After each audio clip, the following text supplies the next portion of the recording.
Fearless. Movie के start में हमें एक बच्चे को दिखाया जाता है जिसका नाम है हुआओ। हुआओ अपने फादर को मार्शल आर्ट की क्लासेस देते हुए देखता है। इसको मार्शल आर्ट बहुत ज्यादा पसंद है, मगर इसके फादर इसको मार्शल आर्ट की ट्रेनिंग नहीं देते क्योंकि इसको अस्थमा है। हुआओ का एक फ्रेंड भी है जो इसका होमवर्क कर देता है और इस तरह से हुआओ को टाइम मिल जाता है ट्रेनिंग करने का। हुआओ के फादर टाउन में मार्शल आर्ट में सेकंड नंबर पर आते हैं। हम देखते हैं कि हुआओ के फादर को एक फाइटर ने चैलेंज किया है। ये फाइटर भी मार्शल आर्ट्स में बहुत ज्यादा एक्सपीरियंस्ड है। हुआओ फाइट को लेकर बहुत ज्यादा कॉन्फिडेंट और एक्साइटेड है। उसको पता है कि उसके फादर ही जीतेंगे। मैच के स्टार्ट में हुआओ के फादर बहुत ज्यादा अच्छा खेल रहे थे। उनको पता था कि वो ही जीतेंगे। हम देखते हैं कि जब वो अपने ओपोनेंट फाइटर को हराने वाले होते हैं तो वो अपना अटैक रोक देते हैं। न जाने वो क्या सोच रहे थे कि इनके इस अटैक की वजह से ओपोनेंट मर भी सकता था। अब ओपोनेंट फाइटर हुआओ के फादर का सीधेपन का फायदा उठाकर इन पर अटैक करना शुरू कर देता है और बहुत ही बदतमीजी के साथ बिना रूल्स को फॉलो करते हुए हुआओ के फादर को हरा देता है।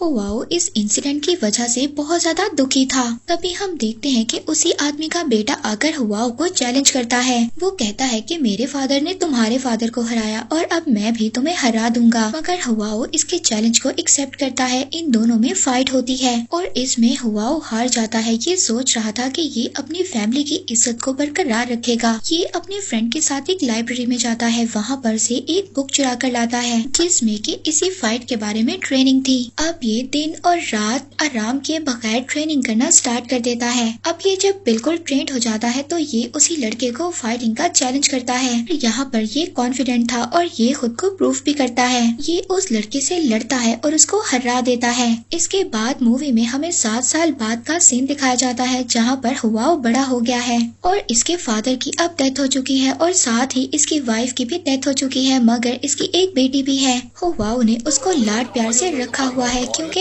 ये इसकी जिंदगी का फख्र है। हुआओ बहुत ज्यादा अच्छा फाइटर बन चुका है। कोई भी इसको हरा नहीं पाता। जितने भी ओपोनेंट फाइटर्स थे सभी इसके साथ लड़ते हुए हार गए थे। अब बहुत सारे लोग हैं जो इसके फैन और फॉलोअर्स बन चुके हैं, मगर अब हम देखते हैं कि इसके अंदर नखरा और गुरूर आ चुका है और ये अपने फादर के प्रिंसिपल्स को भी भूल चुका है। ये बहुत ज्यादा पार्टीज करता है। अक्सर तो ये बार में इतनी ज्यादा पीता है कि इसकी बेटी घर में इसका वेट ही करती रहती है। ये अपनी फैमिली को ज्यादा टाइम नहीं दे पाता और इस पर कर्जा भी बहुत ज्यादा चढ़ गया है और इसको दुनिया की कोई भी परवाह नहीं है। एक शाम जब ये अपने बेस्ट फ्रेंड के रेस्टोरेंट में था, इसका बेस्ट फ्रेंड एक बहुत अमीर आदमी बन चुका है और इसका अपना एक रेस्टोरेंट भी है। हुआओ अब वहाँ पर भी बहुत ज्यादा पीता है और अपने फॉलोअर्स को भी खाना और बहुत ज्यादा पीने का देता है। हुआओ के बेस्ट फ्रेंड को उसका असिस्टेंट कहता है कि हुआओ पर बहुत ज्यादा कर्जा है और उसने आपका भी बहुत ज्यादा कर्जा देना है। तो बेस्ट फ्रेंड हुआओ को समझाता है जो आज तुम्हारे फैन और फॉलोअर्स हैं वो सिर्फ तुम्हारे पीछे इसलिए हैं क्योंकि तुम उनको बहुत ज्यादा खाना देते हो। तुम्हें चाहिए कि तुम अपनी हैबिट्स को बदलो, मगर हुआओ को इसकी बातों का कोई भी असर नहीं होता।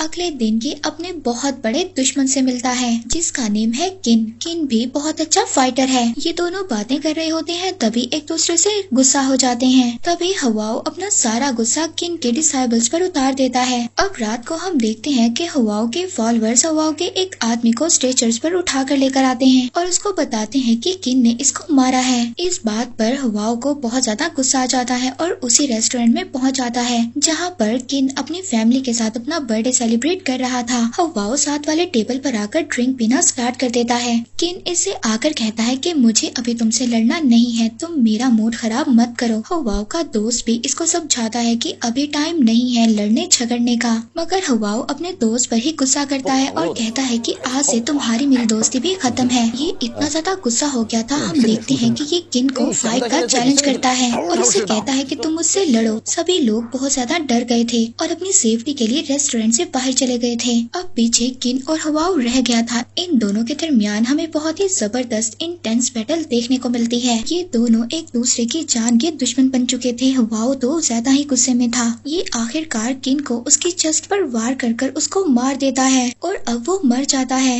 हुआओ जब अपने घर आता है तो घर आकर देखता है कि इसकी मदर भी मर चुकी हैं। बेड पर इसकी मदर की डेड बॉडी पड़ी थी। ये नहीं जानता था कि इनके साथ ऐसा कैसे हुआ और तभी इसको याद आता है कि किन के आदमियों ने जरूर मेरे घर वालों को मारा है। और ऐसा ही था कि इनके फॉलोअर्स ने इसके घर वालों को आकर मार दिया था। तभी इसको अपनी बेटी याद आती है और फौरन ये अपनी बेटी से उसके रूम में मिलने जाता है। और जैसे ही ये अपनी बेटी के रूम में जाता है, इसको अपनी लाइफ का सबसे बड़ा सरप्राइज मिलता है, क्योंकि वो अपने बेड पर मर चुकी थी। उसके आसपास बहुत सारा खून था और उसके हाथ में एक पाउच था जो वो अपने फादर को देना चाहती थी जब वो घर आएंगे। हुआओ की जिंदगी के सबसे अहम लोग उससे दूर जा चुके थे। यहाँ पर हुआओ के डिसाइपल्स आकर उसको बताते हैं कि किन ने तुम्हारे आदमी को इसलिए मारा था क्योंकि उसने उसकी वाइफ के साथ बदतमीजी की थी। और अब हुआओ ये बात सोचता है कि किन ने तो अब वाइफ की जान बचाने के लिए उस आदमी को मारा था और उसने बिना सोचे समझे ही किन की जाकर जान ले ली। हुआओ अब अपने ऊपर शर्मिंदा था और इसके पास जिंदा रहने की कोई भी वजह नहीं बची थी। हम देखते हैं कि ये एक शिप में बैठ जाता है कॉर्नर में और ये सोचता है कि ये शिप इसको जहाँ भी लेकर जाएगी ये चला जाएगा। इसके पास जिंदा रहने की कोई भी वजह नहीं बाकी रही थी। 6 महीनों तक तो ये गलियों में आवारा भटकता रहता है और एक दिन ये मरने की भी कोशिश करता है, मगर लोग इसको दरिया में बहते हुए बचा लेते हैं। वो लोग इसको अपने ट्राइब में लेकर आते हैं और इसकी बहुत ज्यादा केयर करते हैं। और अब जब इसको होश आता है तो ये बहुत ज्यादा डिप्रेशन में था और किसी से भी बात नहीं कर रहा था। पर तभी एक औरत जो कि अंती है, उसका नाम मून है, वो इसका ख्याल रखती है। वो इसके बारे में परेशान रहती है, इसको खाना खिलाती है और उसे यकीन है कि एक ना एक दिन की इंसान बिल्कुल ठीक हो जाएगा। अब एक दिन यही लेडी मून जब हुआओ के बाल काट रही थी और तभी इसको ये एहसास होता है कि हुआओ को होश आ गया है। ये हुआओ को बाहर लेकर जाती है, ये इसको रिवर पर लेकर जाती है, ये इसको साफ करती है। इस दिन के बाद हुआओ अब इनकी कम्युनिटी का मेंबर बन चुका था। ये इनके फॉर्म पर भी जाता है और वहाँ पर जाकर काम भी करता है। हम देखते हैं कि आहिस्ता आहिस्ता हुआओ और मून एक दूसरे को पसंद करने लगे हैं। एक दिन जब कबीले के बच्चे साथ वाले कबीले की गाय चुरा कर ले आते हैं, हम देखते हैं कि बच्चों की दादी और मून जाकर उस कबीले के हेड से माफी मांगते हैं, मगर उनका कहना था कि बच्चों को सजा जरूर दी जाएगी और जो भी गलती करेगा उसको भी सजा जरूर दी जाएगी और उनकी सजा बहुत ज्यादा सख्त है। तभी हुआओ कबीले के सरदार से आकर कहता है कि वो बच्चों की जगह पर सजा लेगा, मगर इसकी सजा जरा मुख्तलिफ थी, क्योंकि वो आदमी हुआओ से कहता है कि तुम्हें मेरे साथ लड़ना होगा। इसके बाद वो दोनों फाइट स्टार्ट कर देते हैं। हुआओ ये नहीं चाहता था कि इसकी नॉलेज से कोई भी हर्ट हो,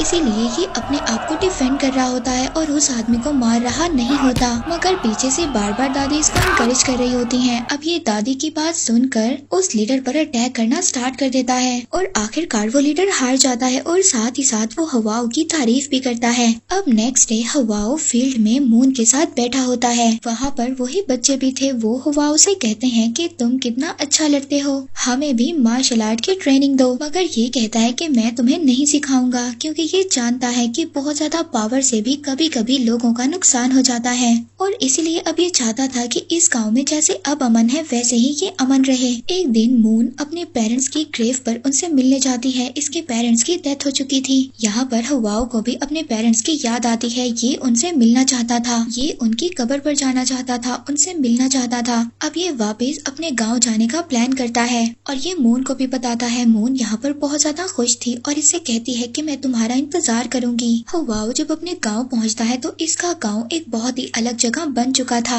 वहाँ की डायनेस्टी गिर चुकी थी, बहुत सारी नेशंस ने चाइना पर अटैक किया था और यहाँ पर बहुत सारे फॉरेन रेजिडेंट्स आ चुके थे और साथ साथ यहाँ का कल्चर भी चेंज हो चुका था। हुआओ अपने घर में जाता है जहाँ पर इसका बचपन गुजरा था। वहाँ पर इसको इनकी फैमिली का सर्वेंट भी मिलता है, वो इसका वेलकम करता है। हुआओ अब अपने फादर की कब्र पर जाता है और वो अपने फादर से जाकर माफी मांगता है। अब इसको ये बात समझ आ गई थी कि जब उसके फादर की लड़ाई हुई थी तो वो लड़ाई में हारे क्यों थे, क्योंकि इसके फादर जानते थे कि लोग पावर में कभी कभी दुश्मन भी बन जाते हैं, क्योंकि वो ये नहीं चाहते थे कि उनकी वजह से उसकी फैमिली को कोई नुकसान हो। यहाँ पर हमें एक रेसलर के बारे में भी पता चलता है जो लोगों को चैलेंज कर रहा है फाइट का। ये बहुत अच्छा रेसलर है, आज तक इसको कोई भी नहीं हरा पाया। वो अपनी विक्ट्री को लेकर कॉन्फिडेंट है। यहाँ पर हुआओ भी इसके बारे में न्यूज पढ़ता है और अब ये उसको चैलेंज करना चाहता है। हुआओ अपने दोस्त के पास भी जाता है और उससे माफी मांगता है कि कुछ साल पहले उसने बहुत बहुत ज्यादा गलत किया था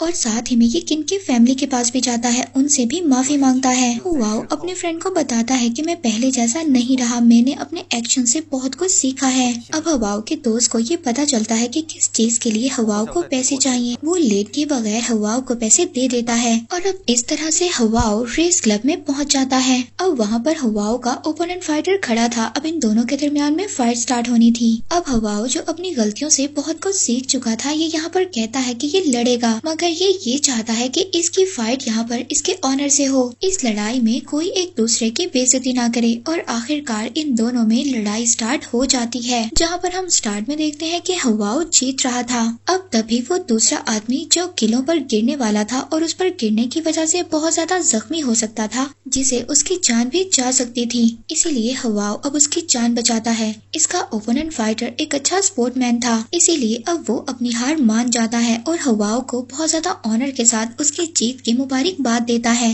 अब इस सिंगल फाइट की वजह से हुआओ की फेम दिन ब दिन बढ़ती जा रही थी। इसके बाद हुआओ अपने दोस्त से मिलता है जो कि इसको बताता है कि उन्होंने एक एथलेटिक एसोसिएशन बनाई है। वहाँ पर ये चाइनीज स्टूडेंट्स को ट्रेनिंग देते हैं। साथ ही में हम एक फॉरेन चैम्बर देखते हैं जो हुआओ की बढ़ती पॉपुलैरिटी के बारे में जानते हैं और वो चाहते हैं कि हुआओ चाइनीज पीपल के दरमियान और ज्यादा मशहूर ना हो और वो इस बात से डरे हुए हैं कि हुआओ कहीं फॉरेन प्लेयर्स को ना हरा दे। और अब वो ये चाहते थे कि नेक्स्ट जो मैच हो इसमें हुआओ हारे। अब उन लोगों को ऐसा ओपोनेंट फाइटर चाहिए था जो हुआओ को हरा सके।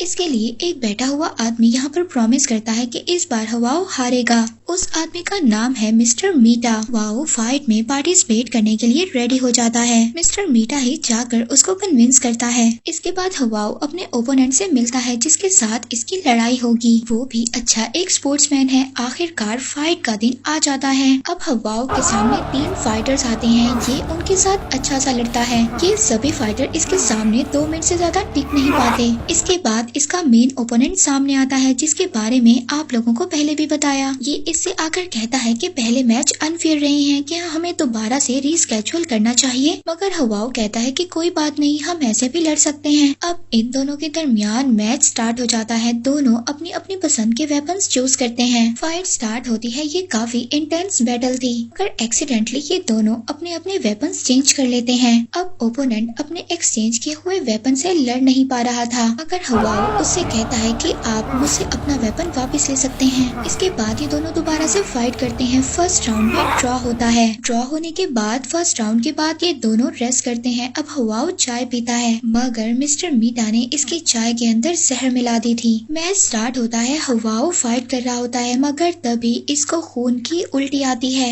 ओपोनेंट फाइटर मिस्टर मीटा से कहता है कि मैच को कुछ देर के लिए रोक देना चाहिए क्योंकि फाइटर की लाइफ खतरे में है, मगर कोई भी बात इसकी नहीं सुनता और हुआओ भी लड़ना चाहता था और वो अच्छे से जानता था कि अब उसकी मौत नजदीक है, मगर मरने से पहले वो लड़ेगा। मरने से कुछ सेकंड पहले भी ये अपने ओपोनेंट की चेस्ट पर वार कर रहा होता है, मगर तभी ये अपने पंच को रोक देता है क्योंकि इसने अपनी गलतियों से सीख लिया था। वहाँ पर ओपोनेंट जो सब कुछ समझ गया था कि उसने अपना वार क्यों रोका है और वो अच्छे से जानता था कि अगर हुआओ उसको मारता तो वो जीत जाता और अब इसीलिए ये ओपोनेंट हुआओ को विनर करार देता है। एंड में हम हुआओ को देखते हैं जो अपने फ्रेंड की बाहों में मर चुका है। एंड में हम ओपोनेंट को देखते हैं जो मिस्टर मीटा से कह रहा था आपने अच्छा नहीं किया, आपने सिर्फ जीतने के लिए एक इंसान की जान ले ली। ये मिस्टर मीटा से कहता है कि आप हमारे मुल्क के नाम पर एक धब्बा हैं। मूवी के लास्ट सीन में हम हुआओ की स्पिरिट को देखते हैं जो कि मून के घर के सामने है। मून इसको देखकर खुश हो रही है। ये उसकी तरफ भागती हुई आ रही है। मून इसको महसूस कर सकती है, इसके बावजूद कि वो अंधी है। और इसी के साथ ये मूवी एंड हो जाती है।